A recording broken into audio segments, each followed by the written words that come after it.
ఇన్ని బాసన్లా? ఈ టైంకి పనమ్మాయి రావాలే. ఈ రోజు కానీ అది లేటుగా వచ్చిందో చచ్చింది నా చేతిలో. మంగా మంగా మంగా. ఏం జాను ఎవరినో చంపేయాలంటున్నావు ఏంటి? పనికి మాత్రం టైంకి రారు, శాలరీ మాత్రం టైంకి కావాలంటారు. ఇంకెవరు? ఎవరు? మన పనోళ్ళు.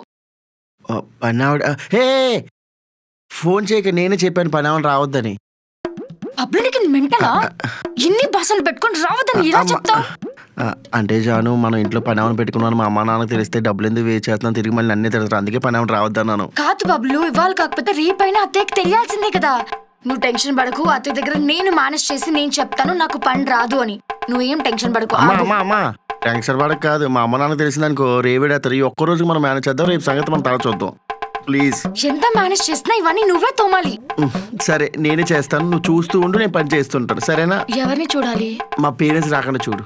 ఇది కూడా డౌట్ అవుతుందో మళ్ళీ. దా